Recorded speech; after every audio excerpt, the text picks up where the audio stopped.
Yes, nizere ko umeze neza aho uri hose, iyi bayita Ntibisanzwe TV. Uyu munsi njya kukwereka uburyo waboroka umuntu kuri WhatsApp usanzwe adafite nimero yawe kuba yakwandikira.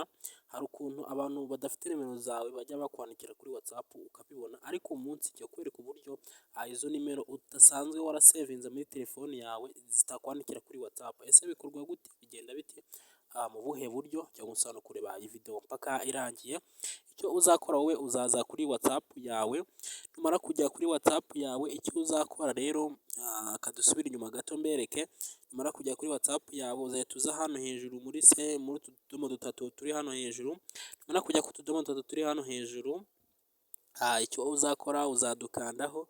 Numara kudukandaho nta kindi uzahita wihutira no kuza hano muri setting za telefone yawe. Numara kuza muri setting uzahakanda. Numara kuhakanda nta kindi uzahita ukora, uzahita uza hano handitse ngo privacy. Ahangaha handitse ngo privacy, uhite uhakanda.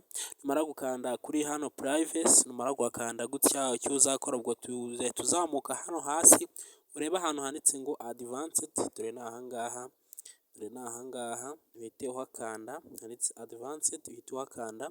Numara gukanda ahantu handitse the advanced uzahita ubona ngo block unknown account message. Ahangaha ni ukuvuga ngo ahantu uzahita ukanda hano, dore ni ahangaha uzahita uza ugakanda. Ni ukuvuga ngo ni za nimero zose waba udafite muri telefone yawe zaba zidasevinze, cyangwa se WhatsApp yose yaba ishaka kuba yakohereza account cyangwa se nimero yakohereza ubutumwa kuri WhatsApp yawe.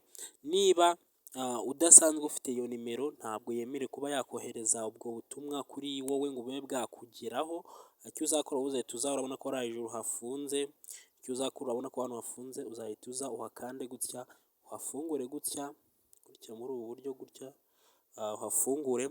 Numara kuhafungura tayari, nkibutse ko ibi kandi ubikora ufite network cyangwa wafunguye data kugira ngo bibe byabasha kuba success.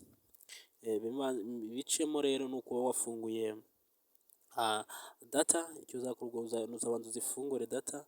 Numara kuzifungura ubwo ubone kongera kubikora kuko nibwo bigenda neza, nibwo bicamo. Ubwo rero nta nimero n'imwe izangira kuba yakwandikira kuri WhatsApp kandi usanzwe utayifite cyangwa se utayizi.